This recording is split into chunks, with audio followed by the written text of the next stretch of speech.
Hey everyone, welcome back to my kitchen. Today we're making this delicious spicy shrimp recipe. First thing I'm going to do is go in with my oil and saute my shrimp. Now I did lightly season these shrimp with some all-purpose seasoning, paprika, a little bit of garlic and onion powder, as well as some cayenne pepper. Now you want to get this into your pan with the hot oil. Now I literally just fried these on each side for about a minute because I wanted it a little bit underdone for when it goes in the sauce later. I just wanted to get a nice little color on the shrimp. After about 2 minutes, you want to go ahead and remove your shrimp. Now in the same pan, I went in with some butter. Here I have some chopped shallots, about 3 to 4 cloves of minced garlic, some thyme, and also some chopped tomatoes. Now I'm gonna go ahead and saute the shallots first for about 30 seconds, and I'm gonna go in with my garlic. After about another minute or so, I'm gonna go ahead now and add my chopped tomatoes. Just saute this for about another minute or so, then I'm gonna add about half a tablespoon of tomato paste.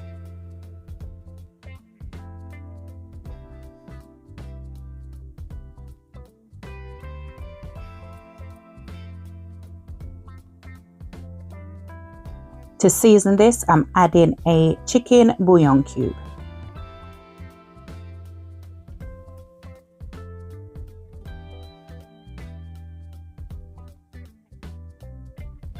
Then I'm going to add some coconut milk. As usual, my coconut milk has been in the freezer. When I open a tin and I don't use all of it, I do freeze the rest of it. So I'm just going to put this in a pot, cover it for a couple of minutes until the coconut milk melts. Then I'm going to go ahead and add some fresh thyme. Now, if you have fresh parsley, please go ahead, as I don't have any. So I've just opted for the dry, but fresh is always better. Then I'm going to add about half a cup of the pasta water.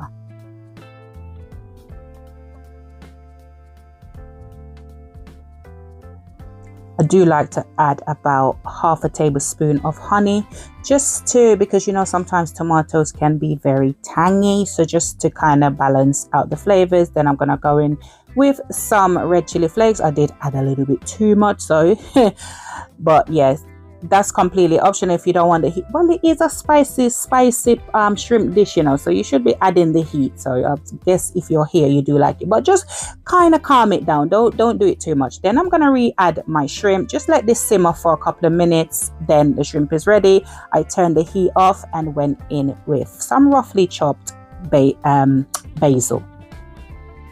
And after this, your spicy coconut shrimp is ready. You can serve this up anyhow. You could even, you know, get some nice toasted sourdough or your bread of preference if you just want to get a baguette and dip it in there. That sauce is just so rich and so lovely, but I wanted to share this up with some pasta. And there you have it. My spicy shrimp is ready, guys. Thank you so much for watching this video, and I will catch you in the next one.